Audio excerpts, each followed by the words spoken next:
We want to get started with our final panel, and we don't want to lose too much time because this is a rare opportunity to have some very special individuals from Egypt, Libya, and Tunis with us today. Our fourth panel of the day addresses a topic too often overlooked by most scholars and policy analysts, which is sort of why the Arab Spring was such a surprise to so many, and that is the topic of Arab youth, their political activism, and the tools they've used to empower themselves. I'm especially excited about this panel because, as I just said, we have a lot of fresh voices from the region who are very actively engaged in shaping their societies, their civil societies, and pushing for a more democratic states. Moderating today's panel is an analyst who's been following the democratization process in the Middle East very closely, and that is Brian Katulis, who joins us from the Center for American Progress, where he's a senior fellow focusing on U.S. national security policy in the Middle East and South Asia. Brian has written and consulted extensively on the Middle East and worked in Egypt and the West Bank for the National Democratic Institute in a previous life and understands well the challenges of building democratic communities. So, Brian, I'd like to turn the panel over into your competent hands. Thank you. Thank you. Thank you very much, Kate, and it's really a thrill to be here. I was actually supposed to be on a plane tonight, or actually earlier this afternoon, and when Kate reached out to me and asked me to do this, I was very enthused for three reasons. One, in part for my appreciation for Wendy and her leadership and the whole team you have over at the Middle East Institute. It's been a tremendous conference. I was at the dinner last night, and it's a wonderful organization, and there's more talent coming, and it's a great place to analyze and discuss the Middle East. Second, in large part, the topic interests me. Very interesting if you look at the agenda. I don't know if it was planned this way, but some people have said some of the sessions were really pessimistic about the situation in the region, and certainly the region is in a very difficult and complicated phase. They're ending the conference on looking towards the youth and I think the future, and with voices from three very important countries, which is the third reason why I was really enthused to do this. Because when you think about it, almost 3 years after the Arab uprisings, or whatever we're calling it right now, the important role that youth movements played in starting the change was key. But when you look at who's still leading these countries and the generation change that has not yet come in the politics, it seems to me we're just at the start of a tremendous period of change when you look at demographics, politics, and things like this. I don't want to go on forever. My job here is to tee up the conversation and introduce what is an excellent panel. And we're going to go in the order where we're seated, from left to right. Our first speaker will be Ahmad Maher, who is with the April 6th movement. He was the founder and former chief coordinator of the April 6th youth movement in Egypt. Our second panelist is Mabrouka, a member of the Tunisian Constituent Assembly. And we didn't go in that order. I'm sorry.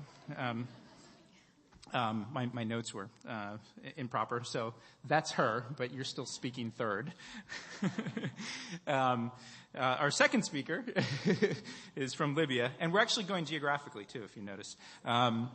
Egypt, Libya, Tunisia.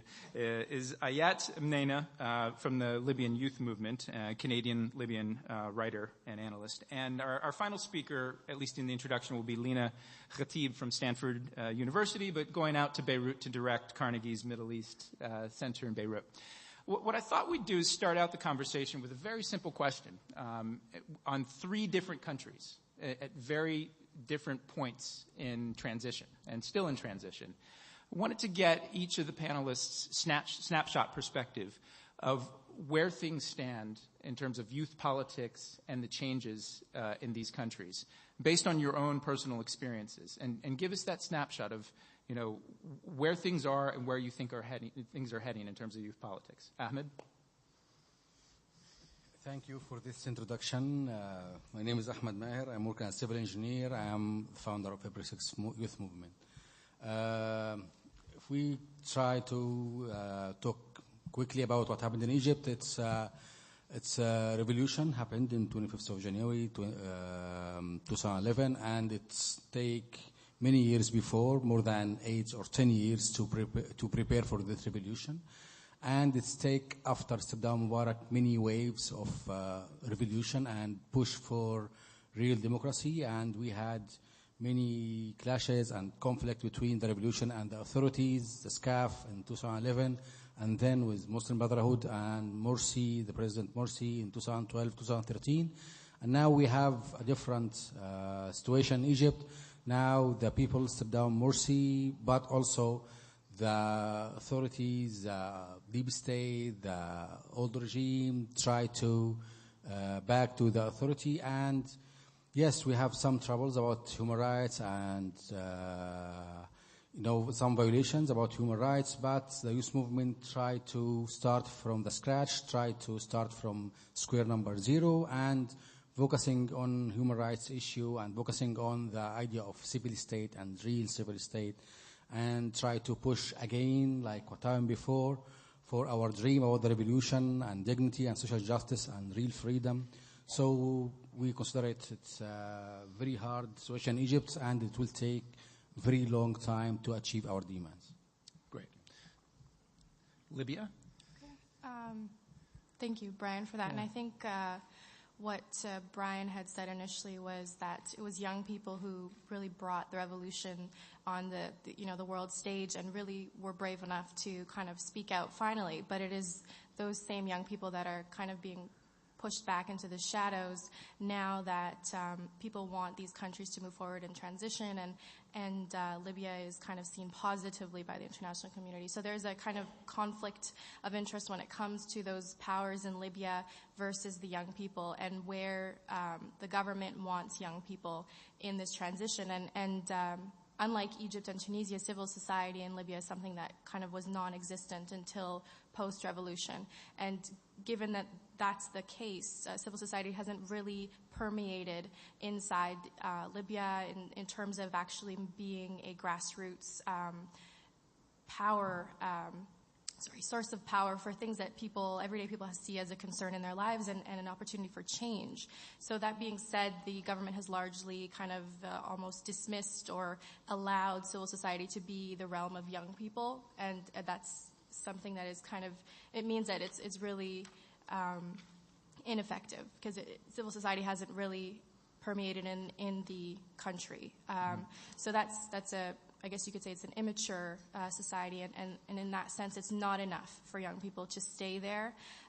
The notion of the older generation having more experience and having capability or capacity that young people do not hold because of their age is the excuse usually given to Libyans on the ground, that you can't join politics yet because you need to wait for us to set the scene, establish the country, and then when you have time down the line, you have plenty of time basically to take our spot, which is actually a very dangerous idea to have, because it is now when young people need to kind of step up, when the country is actually being put into the direction it's going to go in down the line. So that's kind of basically the opinion of the youth on the ground. Not everyone wants to join politics, but everyone kind of wants to be effective and wants to be included in that conversation. So that's the struggle.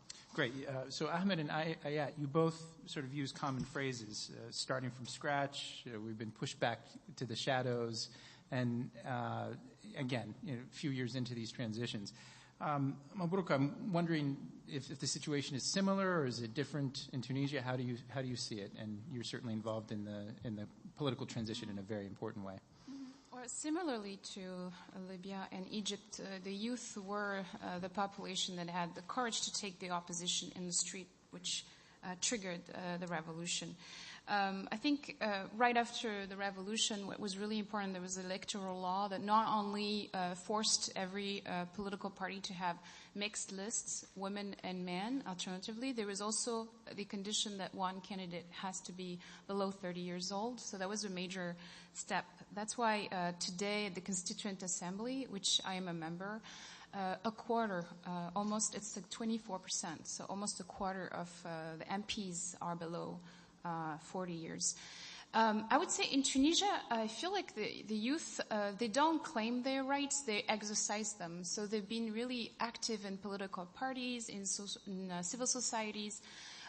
Right after the revolution, there's a burst of civil societies, and the political party that I'm in, there's a large number of youth. They're almost like directing every single department, communication and activism, etc. So they really they are active. They're not waiting so that the laws specify that you have to include youth, etc. I'm a member of the constitutional committee that drafted the preamble and fundamental principles.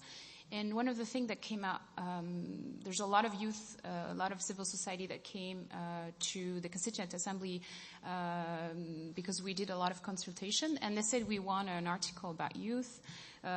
So we decided we'll do it. We checked at other constitutions. We found Ecuador has an article on it, etc. So we try to say that, the government has to have inclusive policies, and we recognize that youth is a motor of society, and therefore they have a place to participate. But again, there's laws, and then there's action, and I see that in day-to-day life, Tunisian youth is participating, and even though now during the national dialogue, all the candidates that were pushed for to become the next prime minister, they're all above 80 years old, then we can see in parallel a new coalition born within the Constituent Assembly. The majority is the youth. So again, I feel like Tunisian youth, they just don't wait, they just act. Mm-hmm. Great. That's a great observation. Lina, you've been studying this for a while and you've been writing a lot. What are the bigger trends that you see, again, 3 years into these transitions, and where do you see this all going with the youth politics? Okay, what I'm going to say is probably not going to be too popular. As someone who has been looking at what is termed youth politics, our problem is the prism we have been using to think about issues of youth politics is, I think, very narrow and, dare I say, wrong. In my opinion, youth have been largely romanticized by both the youth themselves and by people outside who tend to, in general, invoke youth when they want to talk about positive things. And of course, youth do positive things, as we've just heard, but that's not really the big picture. If you think about the populations of the Arab world, most people in the Arab world are actually under the age of 35. So when we talk about youth, we're actually talking about the majority of the populations in every country in the region. And to associate youth with just reform and activism and positive things is, I think, a bit myopic, because we are seeing so many negative trends that youth are part of. So that's one thing we should kind of undo, which is the romanticization of youth. The other thing that we've been doing wrong in thinking about youth politics is ghettoizing youth. Mm-hmm. And although I'm very, of course, honored and flattered to be on this panel which looks at youth politics, I really hope that we can all work towards not having youth issues as a kind of separate niche thing. The way to empower youth is to have youth integrated in every single issue we talk about. If we think about the major problems facing youth participation and youth politics, if we want to call it that, they are actually the same geopolitical and security problems facing the region in general.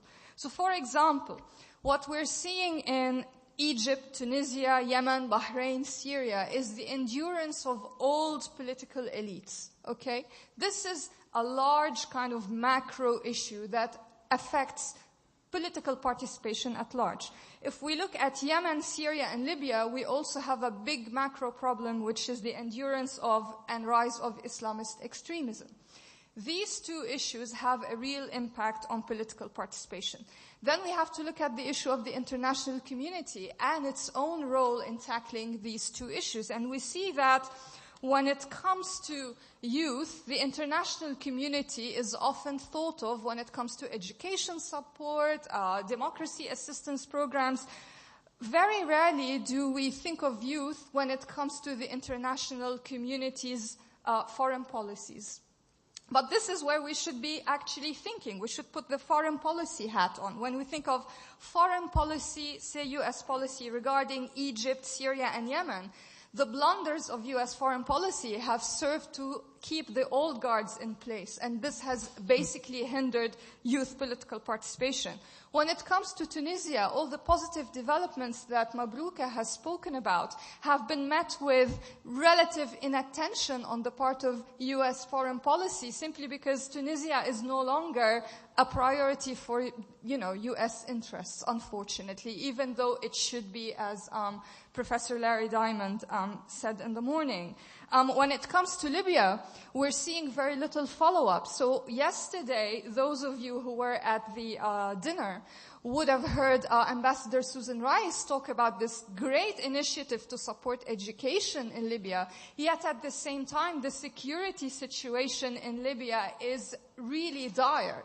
And when you have a situation where there is a lot of extremism and a lot of violence, how can you expect any progress on any level to really happen? So to kind of try to solve the problem by simply focusing on the soft issues that are normally associated with youth and ignoring the hard politics is, I think, very myopic. And I will also here add, looking at the role of regional actors like Saudi Arabia and Qatar in maintaining the status quo in several of the countries, whether by supporting old guard elites in certain places like Egypt, or supporting certain Islamist groups, as we're seeing in a country like Libya or even Tunisia. So regional geopolitics, international geopolitics are playing a big role, and also political participation of youth really is about political participation in general. So because of all these macro problems, we're seeing issues like rising sectarianism, constitutions that, have not been, what the youth actually wanted when they participated in their uprisings in 2011, restrictions on freedom of expression, continuing economic problems limiting what the youth can do, political and social polarization in countries like Tunisia and elsewhere, and the resurgence of extremism. So all these macro problems are affecting everybody in the region, and youth are simply the majority of these populations. So this is the prism, I think, that we should think through. Those are a great set of comments. And what I thought we'd do is go back through and get the reactions from Ahmad, Ayat, and Mabrouka to those overall comments. And I think it set the table very, very well. And in particular, this point of the label Arab youth. Is it just too broad? Quite obviously, there's just so many different competing economic, social pressures that create divisions amongst the Arab youth. And then Lina also mentioned negative trends among Arab youth. How do you see it in your own countries? And maybe start with Ahmad in terms of Egypt. And Egypt is at a very, I think, sensitive and difficult juncture here. There are clear divisions among the youth. What do you see as the biggest camps and the more negative trends there? Yeah. I think that the main problem now in Egypt is this splitting in the community between pro-military or pro-Muslim Brotherhood and the original groups that be like a spark in the revolution or started the moment in 25th of January. Now they're focusing on the revolution demands and the same revolution demands about social justice, about dignity, about human rights, about freedom. So we don't want to join any campaign about pro-military or pro-Morsi, or don't want to make a Morsi president again like Muslim Brotherhood demonstrations.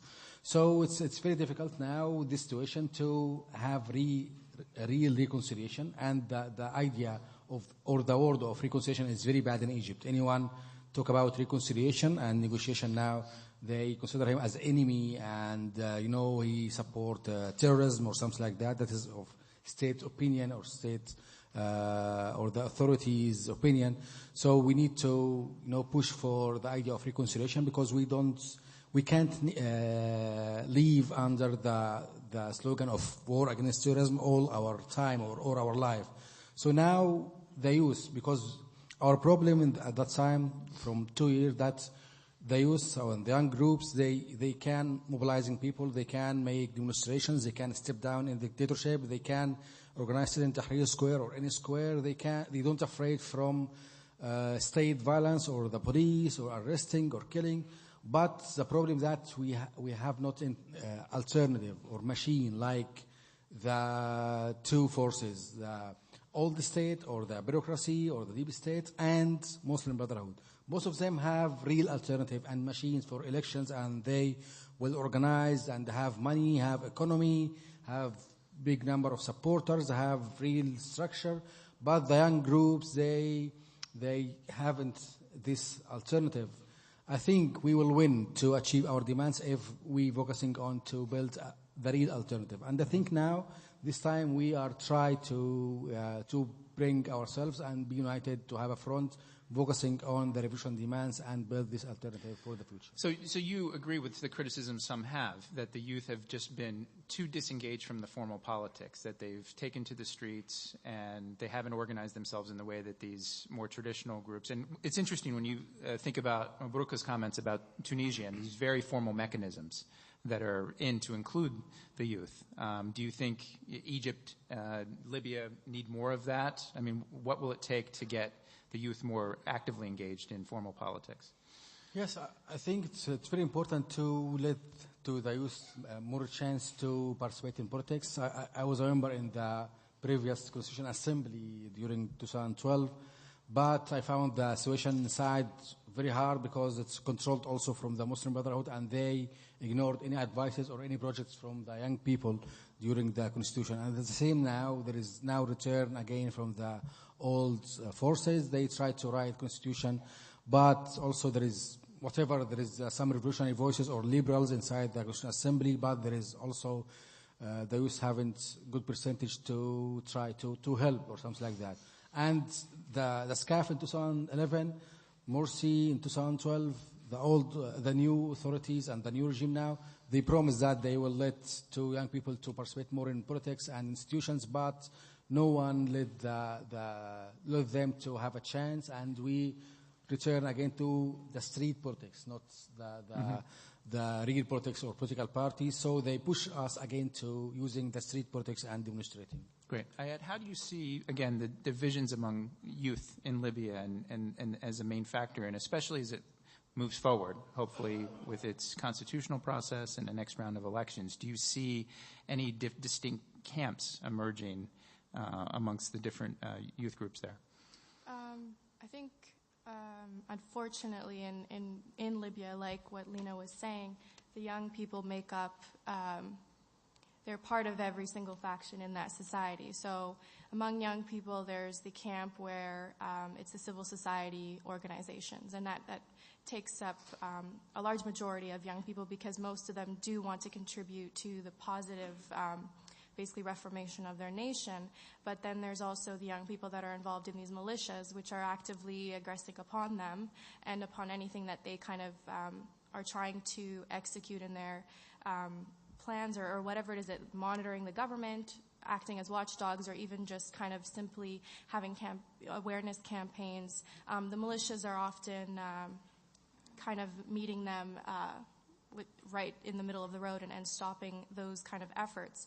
Another camp is young people who really are kind of lost when it comes to politics and when it comes to development of the country, because they are not necessarily in Benghazi or in Tripoli, or don't have access to the civil society organizations. They don't understand what their government is talking about, when they're addressing the nation. The politics of the country haven't really been developed enough for everyone to kind of get a sense of what's going on. I think in Egypt, that's kind of been something developing for decades, and I'm not sure about Tunisia, so I'll let Mabrouka talk about that, but political identities and political ideologies in Libya are almost brand new. So you don't have distinct Islamists that are kind of going to stay Islamists throughout. They're not convinced. These people are, jumping identities between Islamists one day, liberals the next,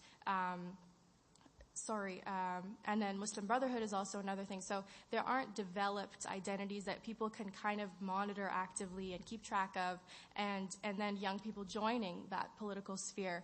These identities change, and it's very confusing. So there isn't kind of a neutral, or there isn't kind of a system that would allow youth to just join the political realm. That realm has already been kind of colored according to those people that are within the GNC and within the government. So that's a barrier in itself. And then the second barrier is that, youth are the ones that are fighting each other on the street, and then they're the ones that are stopping the civil society organizations which are made up of youth. So it's a very confusing equation, and I just have to say, basically, until the security situation has really been brought under control, we can't really expect any of this progress to kind of move forward until the government clamps down on that issue, be it finding these youth other, alternatives for them to turn their energy, that is, getting training or joining the army or whatever it is.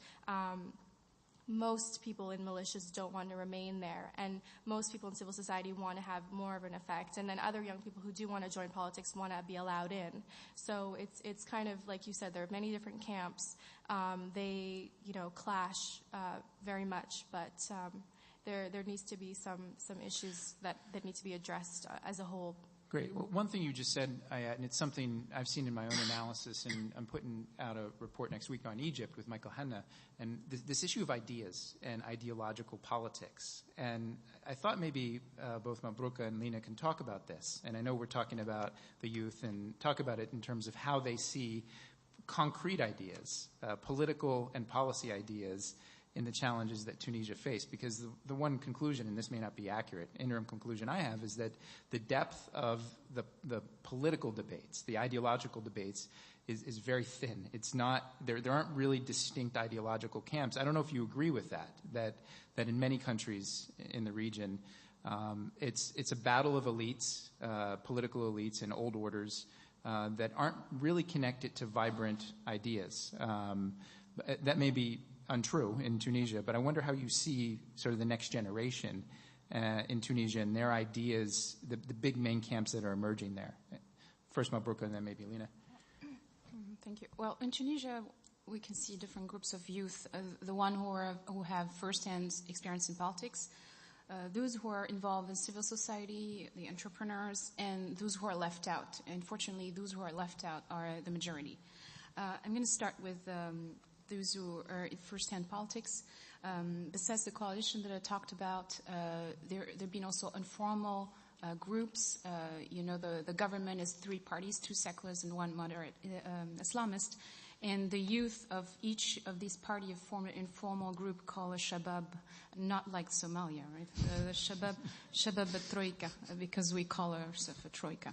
And whenever we have a problem to convince our leaders, we meet and we find out that we do have our ideologies.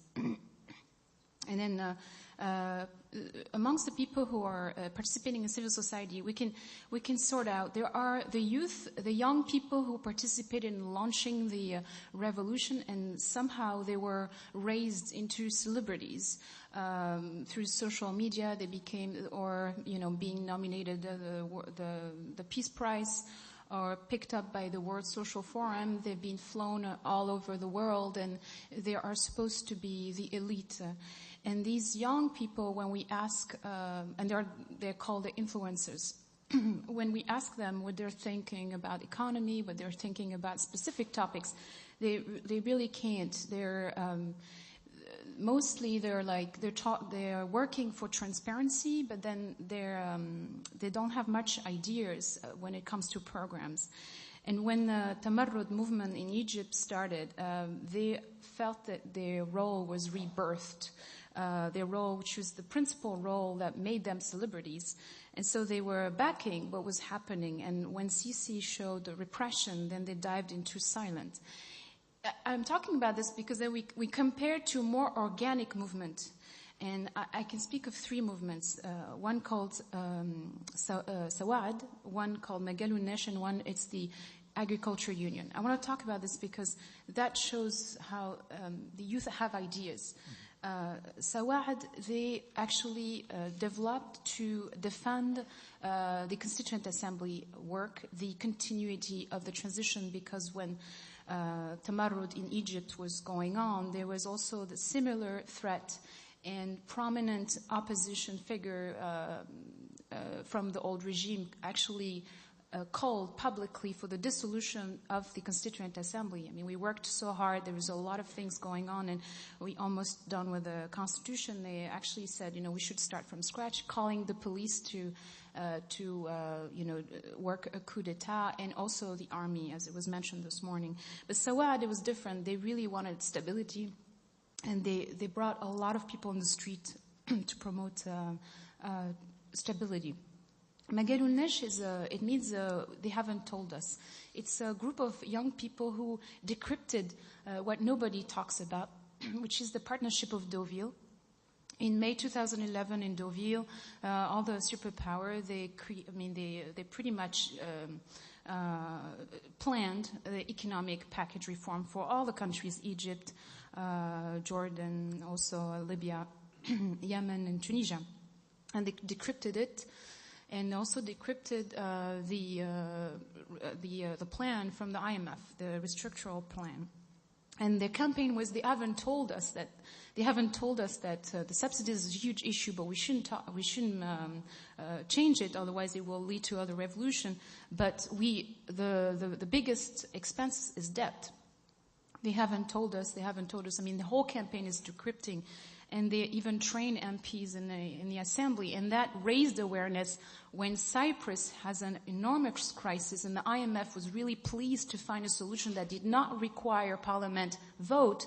Then, thanks to this youth movement, Magalul Nesh, we forced the Minister of Finance and the Governor of Central Bank to come to the parliament and answer our question, and force them to understand that this major reform have to pass parliamentary vote.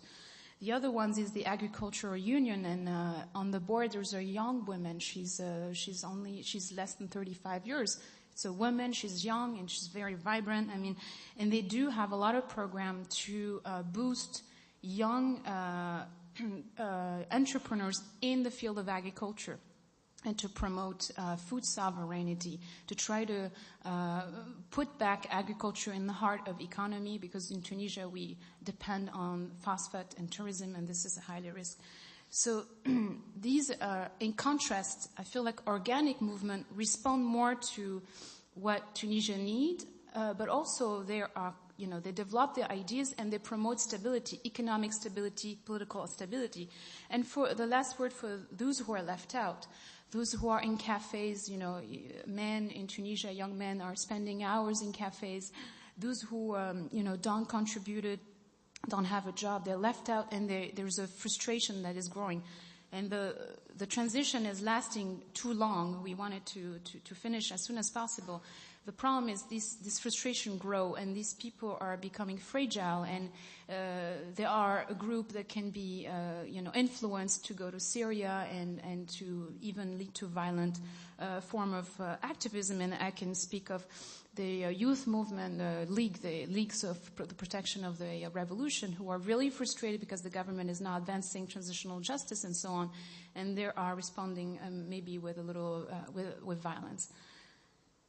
Great. Thank you. Yeah, thank you. Lina, I wonder if you have some thoughts, again, about the overall trends. And I think the interesting thing about your opening remarks, it was just a reminder that what I was saying as well, we're at the start of a phase. And do we even, 3 years into this, have any inklings of what are the different camps that might be emerging amongst the youth, especially amongst those who might be going into politics in the next round of elections? Okay. Democracy, transition, these things are not linear and they take a very long time. And I think one of the biggest frustrations for lots of people observing and participating in these processes is that everybody had such high expectations for things to kind of materialize very soon, and that's just not realistic. So we're really seeing an evolutionary process. And this will take a long time. And in any evolutionary process, when it comes to politics, it's sometimes a case of trial and error. And I think we're witnessing that very clearly in Egypt, where you see certain movements start, try new things, they don't work, they learn from their mistakes, they try again, and on it goes. And I think with time, we will arrive at a time when we see viable political movements in the region. But I think right now, it's very difficult for us to expect, and again, I emphasize, when we talk about youth, we're talking about most of the populations of these countries. It's very difficult to expect these populations who have never experienced democracy or pluralistic political participation to all of a sudden know how to act strategically. This will not be something that will happen in 3 years or 5 years or maybe 10 years. This is a process that will take at least a generation. Let's be realistic. I think one issue with most people who participated in the uprisings, who thought that by having ideals they can make change happen, I think they are slowly, learning that you need to have hierarchies, you need to organize into groups, you need to have long-term goals. But again, it's early days. So I think we should, again, take a big picture view of the trends that are happening, so as not to also lose faith in what's happening in the region. Great. We're at the very beginning. Yeah, great. I'm going to draw you in a little bit, so think about the questions you might want to ask the panel. We're going to continue the discussion a little bit here. But, Lina, you just described this as a learning process, and it's organic, and I think that's correct. I wanted to ask each of the panelists, again, almost 3 years into the changes, and each of you in your own way, being very active and being leaders amongst the youth population. What have been the biggest lessons learned for you, Ahmed? Maybe positive lessons learned, and also negative lessons learned about your own experiences, and how are you going to carry that forward in terms of the next phase?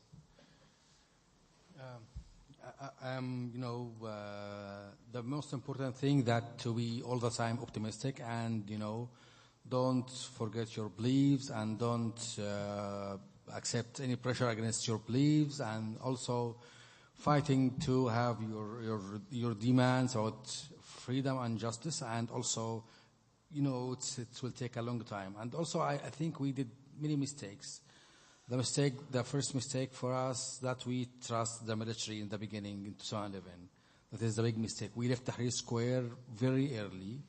That we met the generals at that time, and we said, okay, we will give them a chance, and they betrayed us in 2011.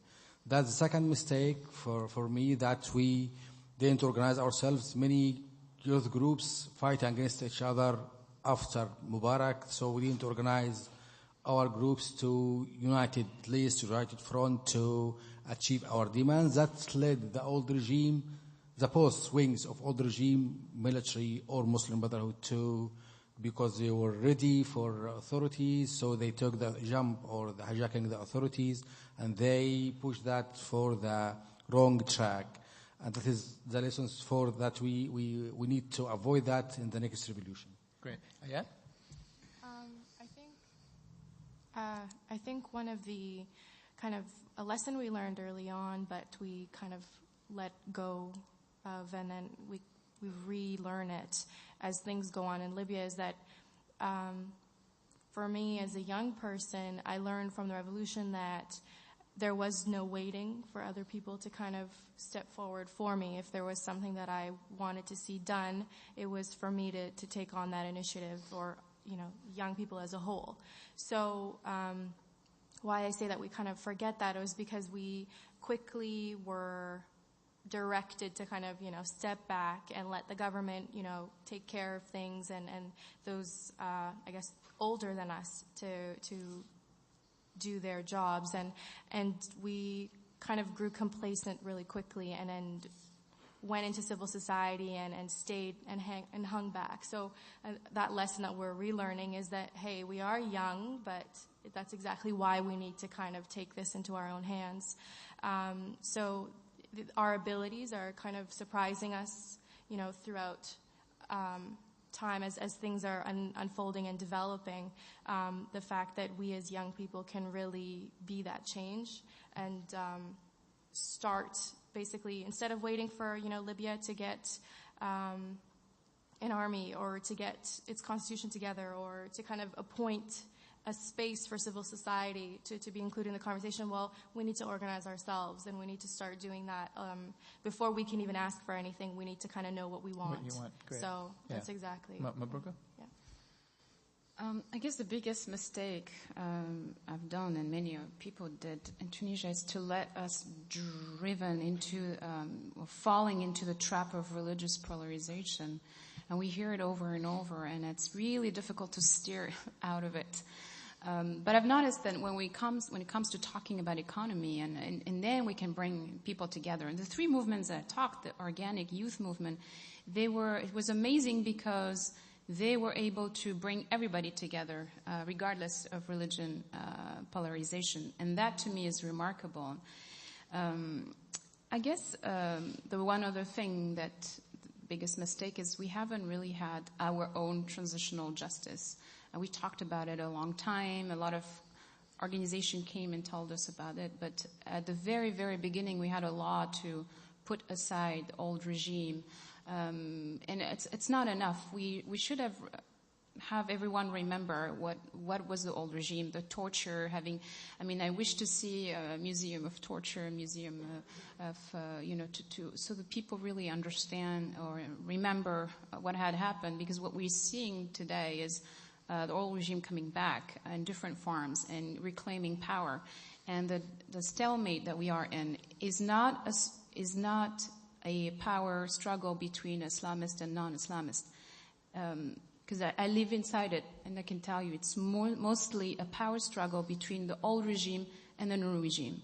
And even our bigger partner, Nahdar, because maybe I didn't mention them, from the Congress for the Republic, the secular, well, we can call secularist or non-Islamist party. We're seeing even a split within a Nahda with people who are giving up and thinking we have to work with the old regime, and a big part are saying no. And these part who are saying no are encouraging us to do a coalition, a young coalition inside the assembly to reclaim political legitimacy. All of this is very complicated. And I think, it's very frustrating. Everybody is frustrated. And I think I would say the lesson learned is every day we have to keep in mind, once I said a democratic transition is like giving birth to a child for the first time. It's long, enduring, painful, but the outcome is marvelous and yet uncertain.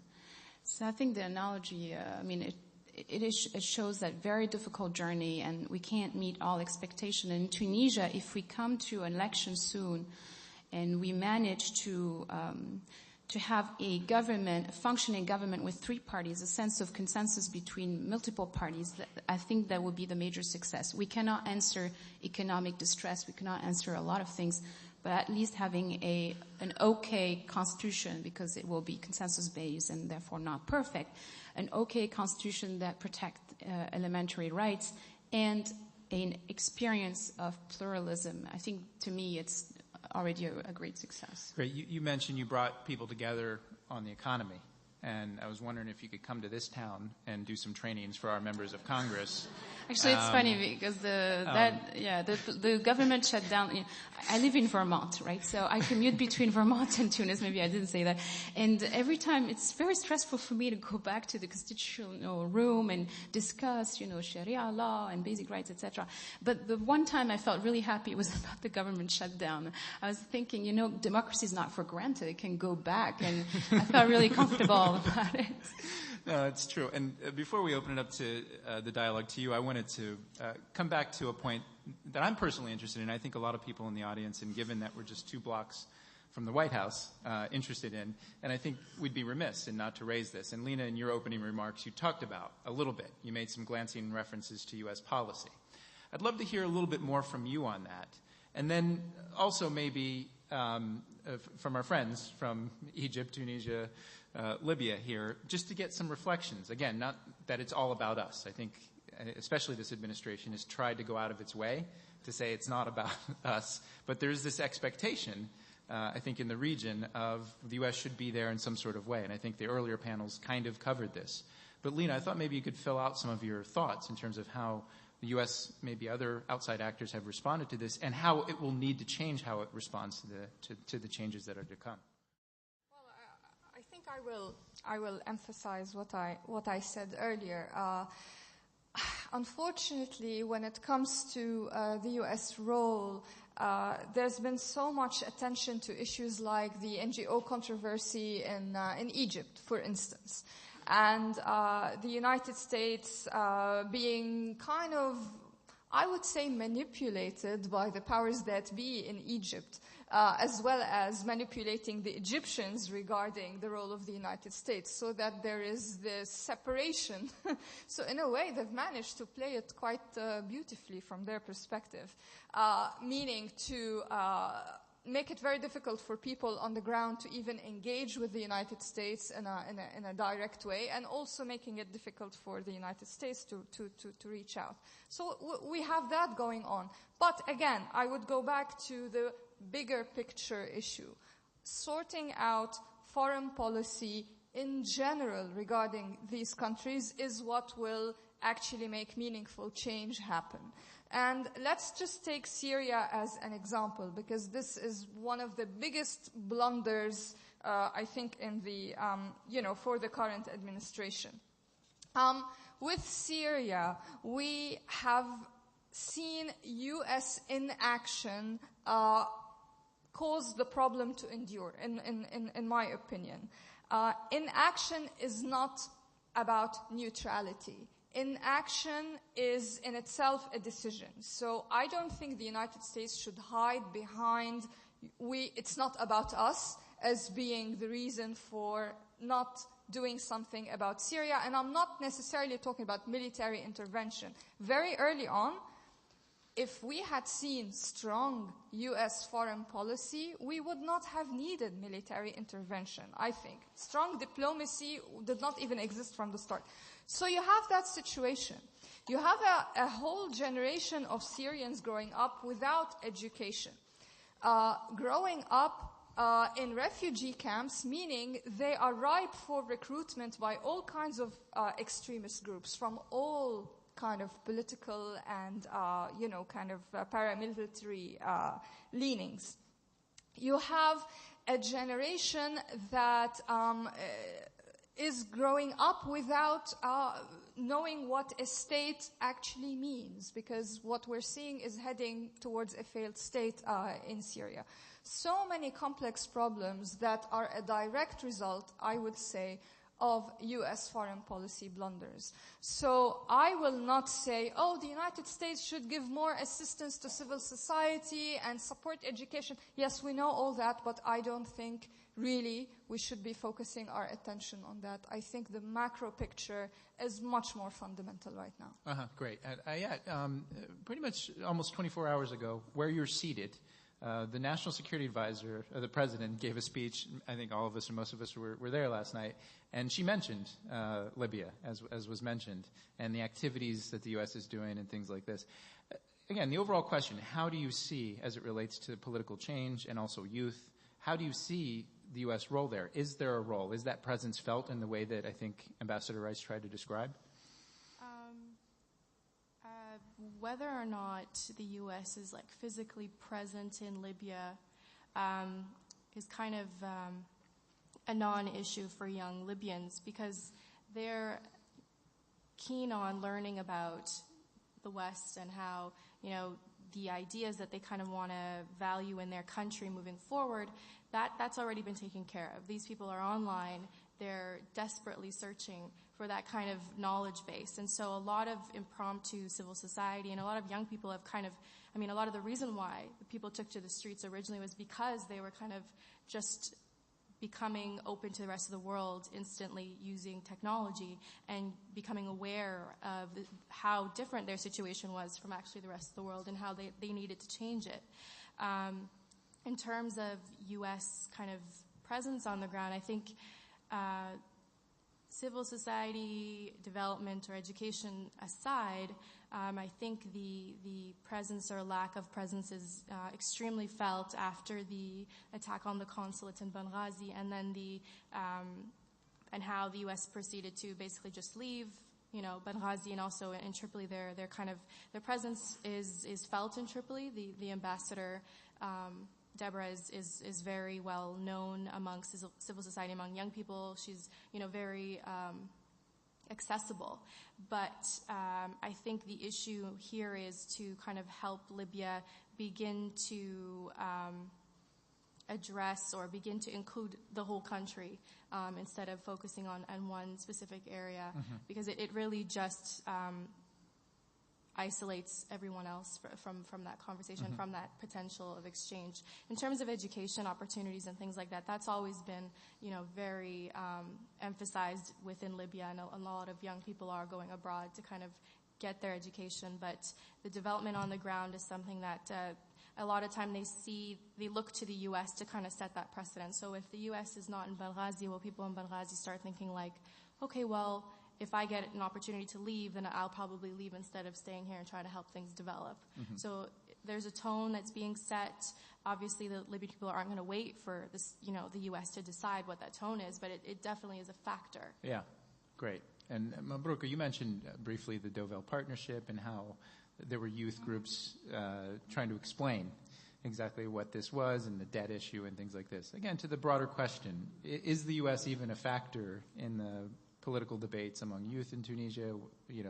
What if the U.S. is desired, what could it do differently? Well, I think the U.S. can, I guess the role of the U.S. in backing the Deauville Partnership is probably a mistake.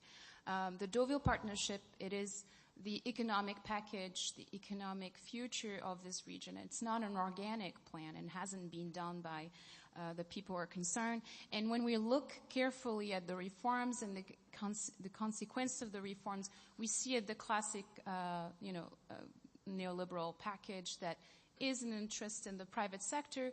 And in Tunisia, what is really important to see, when we look at the private sector in Tunisia, the Tunisian companies are not competitive. Therefore, opening the market will just lead to a decrease of national capacities. We have these youth movement brought a lot of, alternatives that you can see, even in the United States, creating sustainable communities that are resilient to global crisis, investing in agriculture in order to decrease dependencies on a Europe that is in deep crisis. All of this, I think, is important, and we see it in the U.S. I see it in Vermont because I live in Vermont, and it's all about local food, organic food, and all of this. In Tunisia, we used to live like this, and in the 70s, we were self-sufficient, and we were also gaining a lot of resources from exporting agriculture. Tunisia was the breadbasket of Europe, so it's really important to think about these policies, and I think the U.S. could probably, share more of these Vermont values, if I can say that, than the Deauville, the Partnership of Deauville. One other thing that we've done, and actually I worked with a youth group calling for the audio step. It's the auditing of the illegitimate debt. In Tunisia, the first expenses that we have in the budget is servicing our debt.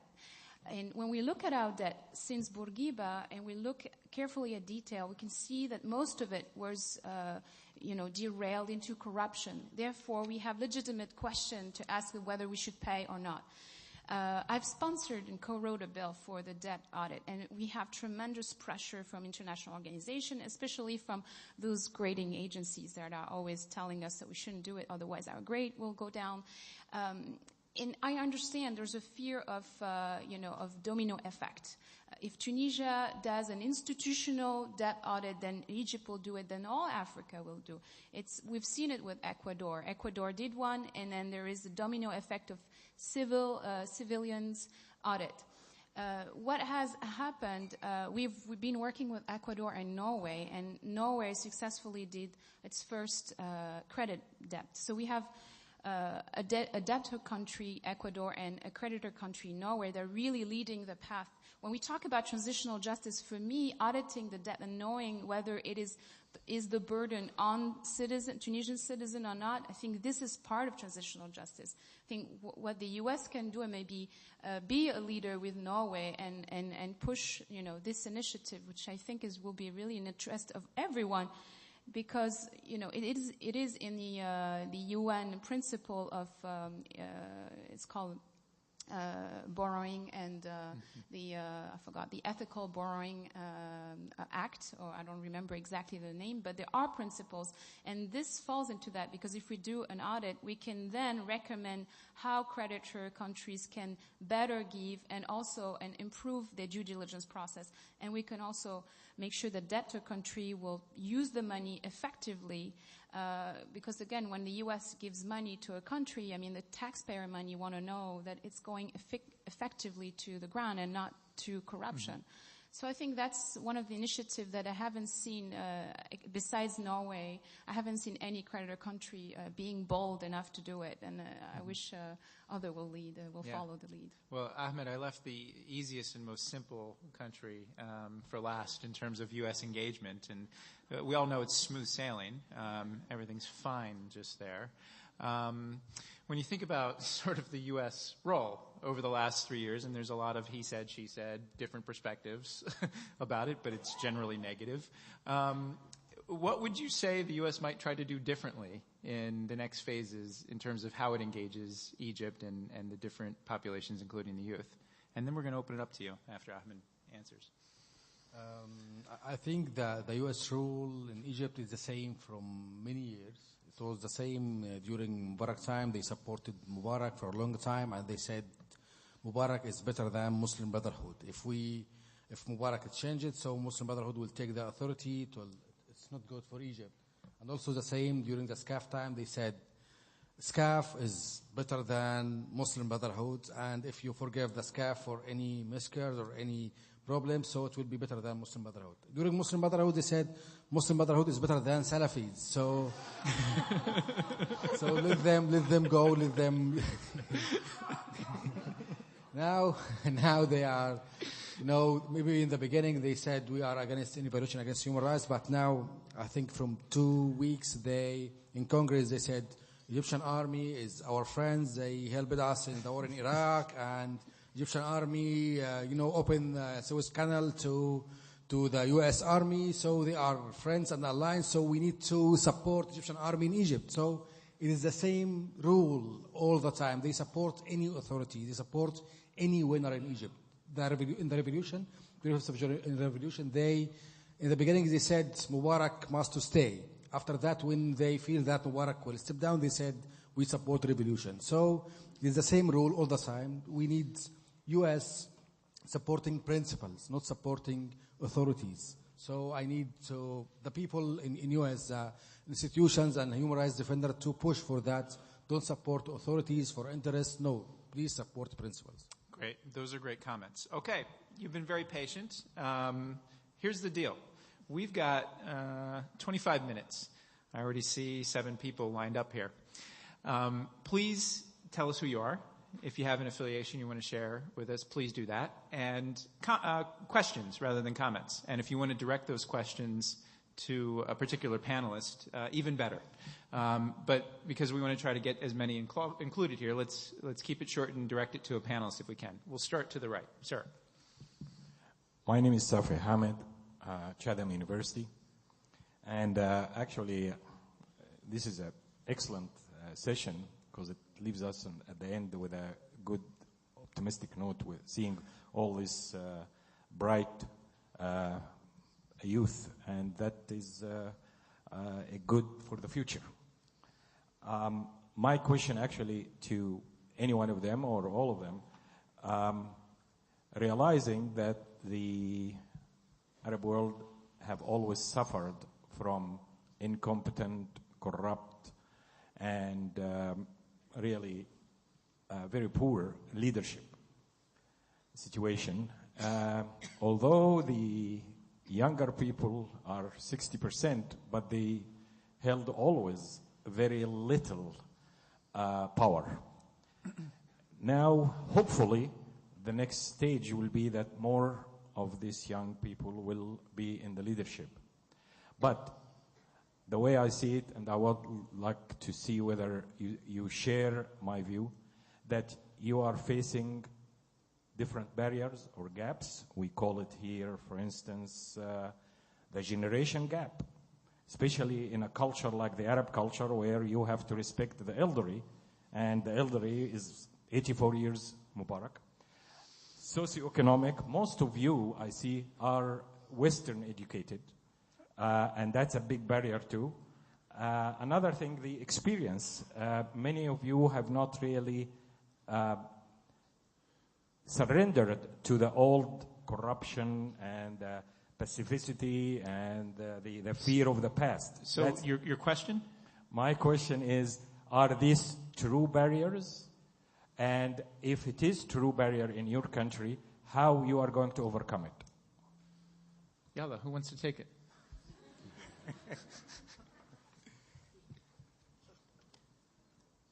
No one? Are these true barriers? Yes? No? Ahmed? Okay, I will try. Okay. For me, I believe that it's a long-term process, and because it's not about persons, it's not Mubarak, it's not Morsi. We talk about the deep state. From my perspective, it's the deep state and many years of corruption and many years of hidden economy. So it's not easy to remove all this old regime. So it will take a time and a lot of struggle. And we feel Egyptian. We are. For me, I'm living in Egypt, and I was educated in public schools and public university, not Western school. So I feel the same life like Egyptian. I'm living in the same district.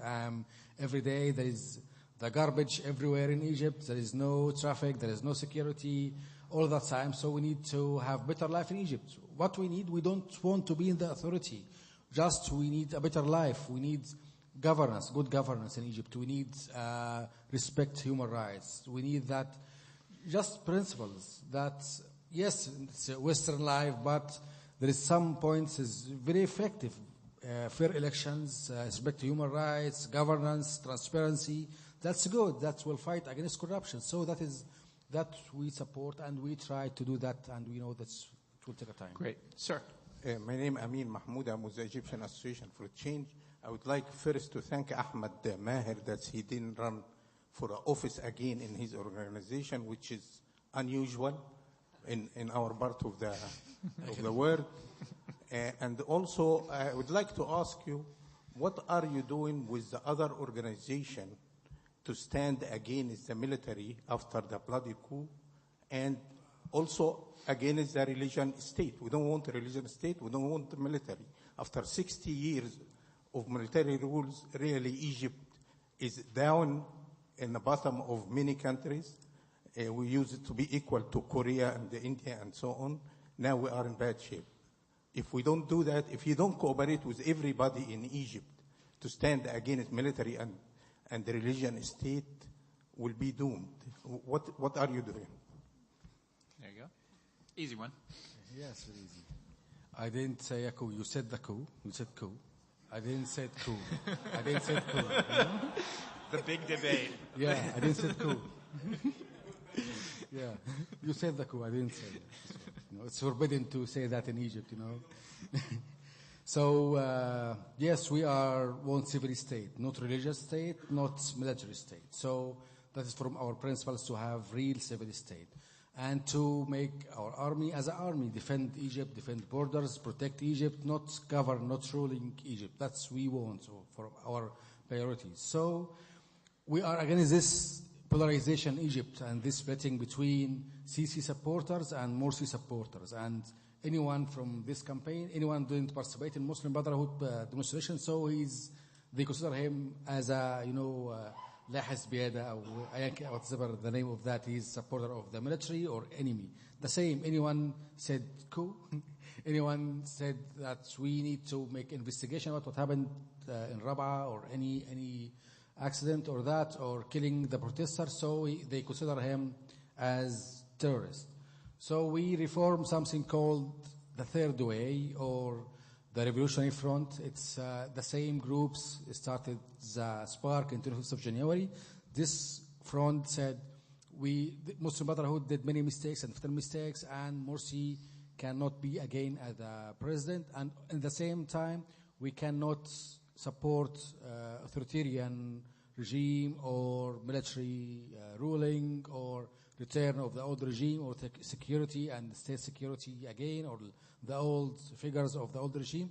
So we interested on and supporting the principles of revolution, and we try to be united again and make a pressure to make the roadmap is better for Egypt. Great. Thank you, sir. Nuruddin Jabnoon, Georgetown University.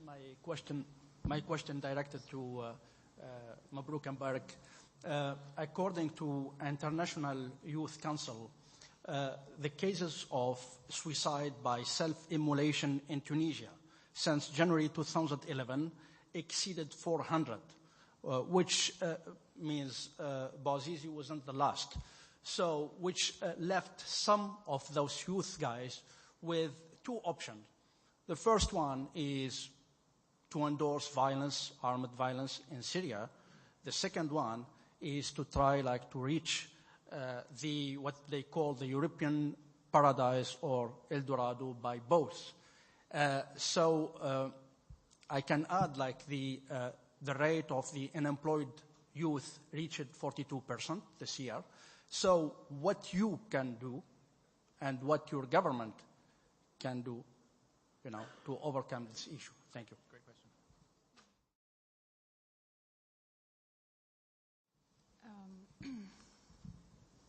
Obviously, one of the main, there's a lot of challenge. We're building a democracy. It's like a package of, you have to have rights, you have to have employment, you have to build a political legitimacy. All of this is a heavy package, and it takes a long time to build. And in the meantime, while there is all this, political discussion on the constitution, on who's going to take power and all, of course there are young people who are risking their life. And I know of that because I have in my family people who try to cross the Mediterranean to go to Italy and even have a job that is not even dignified. I think, it will be pretentious to come up with the solution, and I don't think, no one has, again, thought about it, because the main issue is the economy here. These people really need to have employment. That's why they leave Tunisia. And the main issue is that we haven't come to a national dialogue on economy. We have taken the Partnership of Deauville, we implement it. We try to implement it in a way that the Constituent Assembly will not look at it, not vote at it, not even think about it, while we kind of take the attention of the population all on polarization between Islamists, non-Islamists, between old regime and new regime.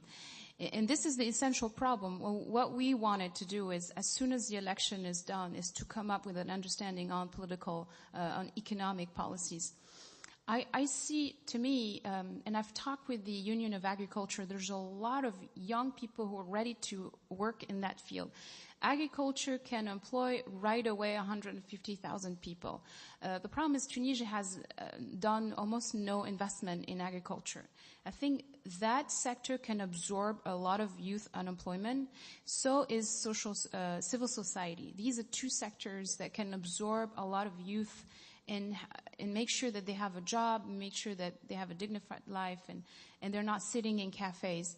Again, I wished we were talking about economy before, but that didn't happen. All the national dialogue that we've seen so far is always about power. And this is unfortunate. And that's why I'm saying that all these countries that are backing the Partnership of Deauville, that make us believe it's organic, it's not even organic. I see the IMF coming in the financial committee 2 hours before it starts in surprise visit. They remove all journalists because they don't want to be there. And then they tell us, here's your package, that's your law, that's your program, when we know perfectly well that's not ours. This is the problem. We haven't talked about economy. We haven't come to an understanding. So I think that now it's a little too late because we're almost done with the transition. We need to wrap up that transition. But right when it's done, we have to invite all parties and come to an understanding in what are going to be our economic policy to create jobs for the youth. Great. Thank you. Yeah. Hi, my name is Kayla Cruz Herrera, and I'm a student at the University of Wisconsin. And my question is for Mabrouka. So, Mabrouka, you mentioned that a quarter of the Tunisian Assembly is under 45, and that party lists have to include one young person. So I study legislative gender quotas, and proponents of these quotas say that they bring women to the table, and when women are at the table, they're more likely to propose policies that concern women. So my question is the presence of youth in the Tunisian Assembly having the same effect? And if so, what are the main policies that concern Tunisian youth? Well, the answer is yes. Of course, we have women caucuses at the Constituent Assembly. We have, and again, I also talked about this informal group, Shabab of Troika.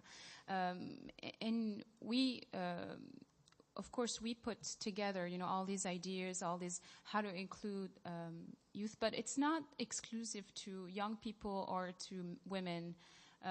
We try to engage men and also more older. But I would say the merit is not to the people inside the Constituent Assembly. I think the hard lifting is the civil society. They're the one who are pushing us to do something. And maybe, when I see young people, when I see women, when I see, I am more, when I see them, advocate in the Constituent Assembly, I'm more willing maybe to work, but really the hard lifting is the civil society, because again, the Constituent Assembly, we have many roles. We control the government, we're the legislator, and we write the constitution. So it's really difficult to do everything and to find solution for everything. That is the reason why it's really important to have a civil society. And what we've witnessed since the revolution is civil society participant, mainly the youth. And this is incredible. And I think the government should have policy to make sure that stays like this and encourage. And again, because I do believe that the civil society sector can absorb a lot of unemployment and can shape policies. Just one remark. The writing of the Constitution is deeply influenced by what's happening in the street.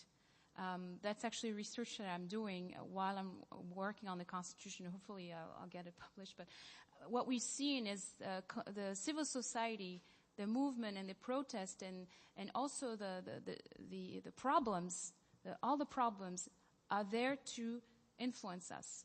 So if people are not included, then we will include them. If there is, people who are trying to impose morals in the private sphere, then we know that, or there's this whole debate on private-public sphere, that we know that in the writing of the Constitution we have to address that. But what I'm saying is the youth movement in parallel is actually almost inside the Constituent Assembly in Tunisia. Great. It's 5:05, and as the captain of your panel, I want to land this one on time. So the 9 of you, 5 of you who are standing and patiently, I want to give you all a chance. This is what we're going to, and the 4 of you here, this is what we're going to do. Rapid fire, sort of who you are, what's your question, direct it to a panelist, and then we'll do it there, and we'll round it out. So we'll take 5 quick questions and then try to close as quickly as possible. Right there. Nadia Awaidat, Oxford University. My question is, there are a lot of inspiring experiences and stories that are not making it to the media, whether in the Arab world, which is understandable given that it's Gulf-owned mostly, and they wouldn't want to help the morale of the youth who want reform, but also even abroad, because there's no longer 2 audiences. If there's a story in the New York Times about the youth who are decoding IMF, etc., I mean, it's going to make it to the Arab world. It's going to make it on Facebook. So do you have a media strategy? Are you working on one? Thank you. Great. Sir. Muhammad, Georgetown. My question to Ahmad is, do you think we still have a revolution in Egypt? I mean, if the military is now back in power, if Mbarek and members of his regime are now free, if demonstrators are now being killed in weekly or daily basis, if security forces are now once again deployed inside universities, Do you think we still have revolution in Egypt? And if not, how can we restore it? Thank you. Sir. Muhammad Ibrahim, Johns Hopkins University. The question is for Mabrouka. You mentioned about the Tamarud movement and the risk of helping the old regime coming back. And I would like you to elaborate on, is this still a real threat? And how would you contrast the current situation in Tunisia in the path toward transition to democracy with Egypt? Great. Sir. Bill Lawrence, George Washington University, and until recently, Crisis Group North Africa Director. I say coup for Ahmad, but they don't do it here yet. I've got two very quick questions, but a quick preface to Lina. I totally agree with your problems and your PRISM comments about youth as a way to look at this. But as we've heard from the panel, there are generational dynamics here and there are youth dynamics here which are still important. And I would suggest that we look at this as a youth as problem, youth as solution. Because a lot of these solutions are going to have to come from youth for youth because of all these dysfunctionalities we're talking about. And the two questions along those lines for Ayat, the security situation in Libya, which a number of people have talked about, is in many ways a youth issue.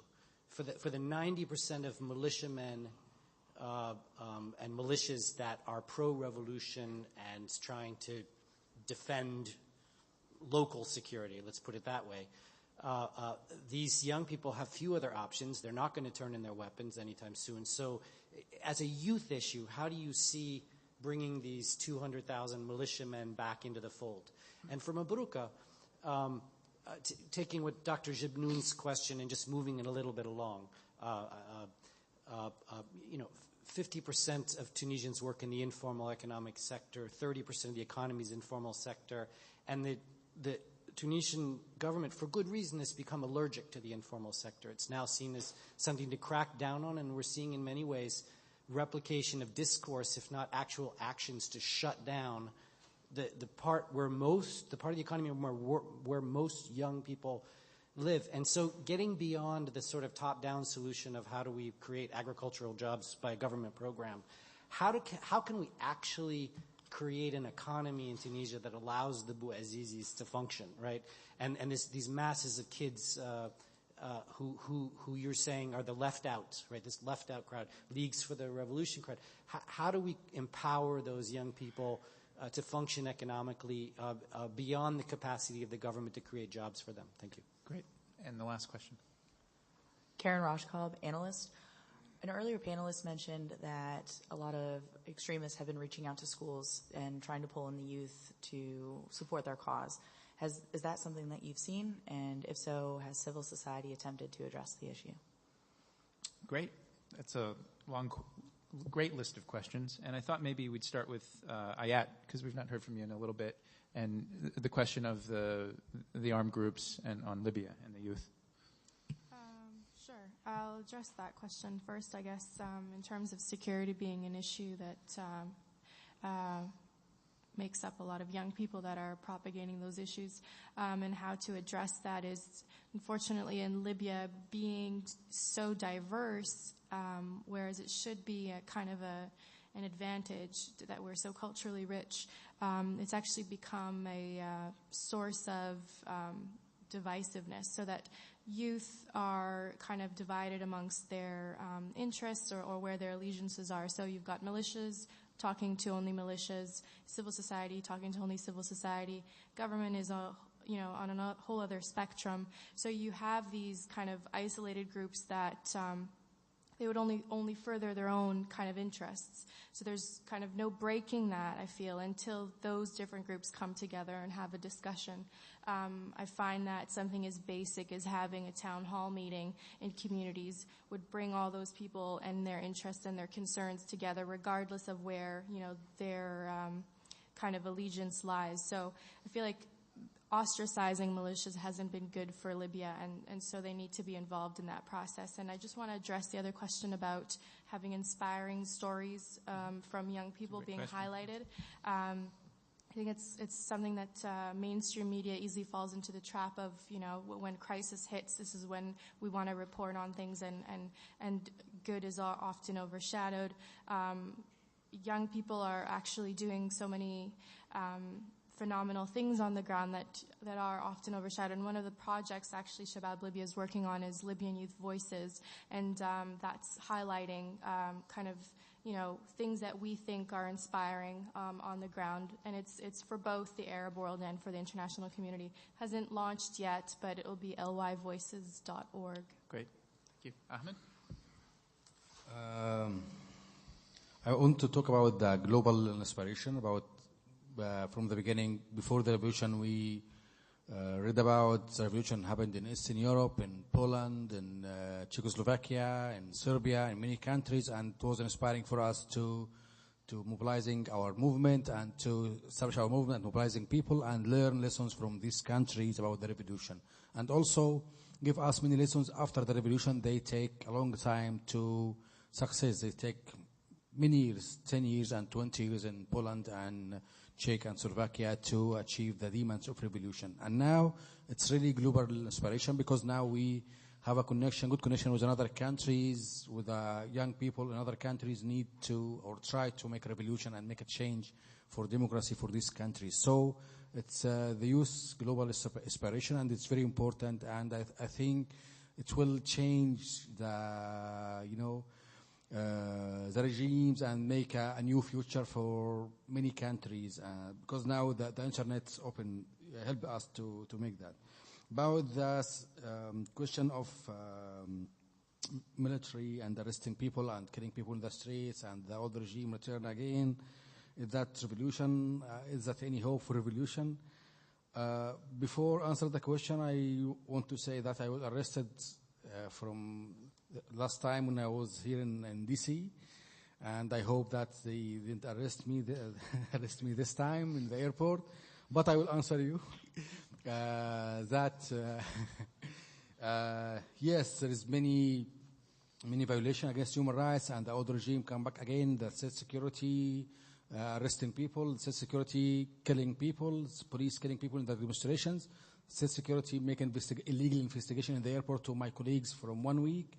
Yes, I know that. The old figures, the old regime, they in the TV every day, that can make us pessimistic or frustrated. But when we, remember what happened in 2004 when we were just 200 members, 200 persons overall Egypt, surrounded by 15,000 of soldiers, and then Kifaya movement, and then Upper Sex movement, and then what happened all this years until revolution, and then the generation after revolution. So it gives us some, push and hope to continue. So we will complete our struggle, and in 2014, and after 1 year, this campaign, this position will change because we will have parliamentary election and then other elections. So it will change. We will have another campaigns, not this polarization. So be optimistic. I'm sure that after 20 years, it will be better than now. Don't worry.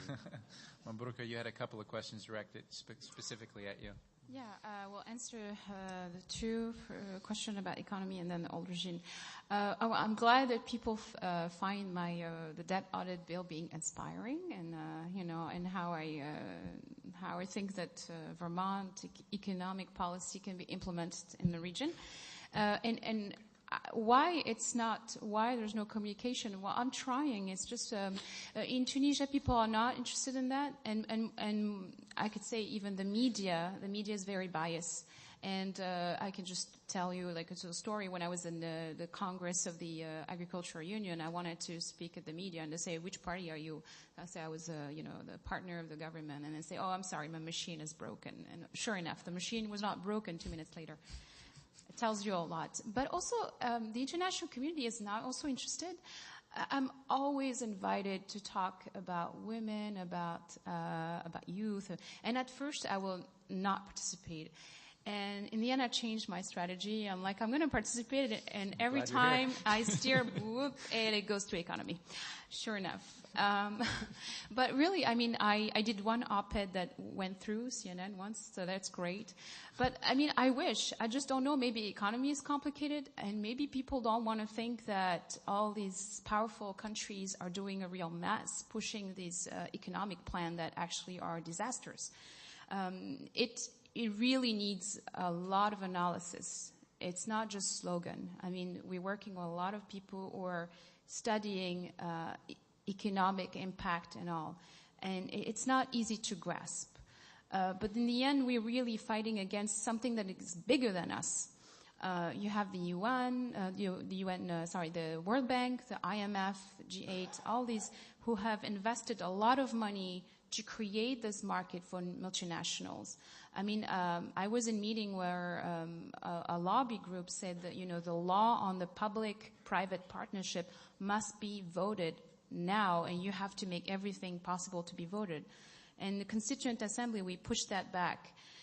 And then, I'm not surprised why then people are calling for dissolution of the Constituent Assembly, or calling so that the Constituent Assembly is tasked only to write the Constitution and does nothing than that. Anyway, but I welcome journalists who are in the room. If they're interested, I can, of course, do an interview about, how do you make sure that the economy will include young people, how to make sure that all the bourgeoisie will have a decent life. There's not one solution. Again, it's a lot of things, but I believe that we should boost entrepreneurs, Tunisian entrepreneurs. And I've seen, and I received calls of Tunisian who coming, especially from abroad, they want to invest, but the laws are very difficult. There's a lot of bureaucracy, and there's this mentality that a foreigner will serve better Tunisia. And so we have this huge capacity of Tunisian entrepreneurs that are left out. And the new code of investment is not giving them any room. We have a problem of tax collection. In Tunisia, this is the main issue. I have, the last time I saw a mayor telling me that she had 200,000 dinars in the street. She had nobody to collect. What I would like to see is all these people working in the administration and having nothing to do because the public sector is overcrowded, to insert them and to train them to collect tax. That will generate a lot of revenue. Of course, we have to tackle corruption and reform subsidies, but it will be silly to think that changing subsidies and replacing to cash transfer can work when we know that the administration, there's no transparency, no good governance and all. So all these things needs to be done step by step. And then there is the virtuous cycle of debt. We're paying illegitimate debt, as I said, but we're taking loans. And the governor of central bank tells us we have to have loans to pay salaries. But in fact, the real reason is we take loans in dollars and euros to pay the foreign companies that want to repatriate their profit 100% in currencies. So that's problematic in Tunisia, and nobody wants to negotiate that they repatriate, I don't know, like maybe 80% and leave 20% in dinars so they would invest locally in a local economy, knowing that they pollute, they use natural resources. So it's normal that profit repatriation is not 100%, especially when Tunisia is a difficult time. And we need to invest in energy. I mean, all of this is not one solution. It's like a package of things that we should do right to generate unemployment. And again, I do believe civil society and agriculture can absorb all of this youth, unemployment, and that will be the first thing that we should invest on. But there is no magic solution. It's a whole package. But what's really important, again, is that we all come around the table and we discuss what's the best for us. Great. Thank you. Lina, do you have any final thoughts? Just very briefly, in response to Bill's talking about the inclusion of youth as a solution, I just want to say that whatever the initiative, whether we're talking security sector reform, foreign aid, economic reform, anything that the international community wants to do to help any country in the region, it's very important to have local voices represented in the process from the very beginning, and this is echoing what Mabrouka has said. Unfortunately, so far, we've seen largely either engaging with people like us, or exoticizing people who are not like us, which is part of the reason why we've seen so much unconditional support for Islamists. It's because the international community wants to appear inclusive and pluralistic, and therefore they would accept transgressions by these other groups because they want to appear very inclusive and pluralistic. So this has been a problem that has fostered the presence of old elites in the political process and their strength, and I'm talking about both the old guard and the Islamists as old elites. So be as inclusive as possible. Great. Well, two things. First, I want to say again, thanks to the Middle East Institute and Wendy and Kate and all of the great work that they do. It's a vital organization. I know many of you support it financially or intellectually. Continue to do that. This was a great conference. And second, I want you all to join me in thanking the panel and applauding them for what was a very fascinating discussion.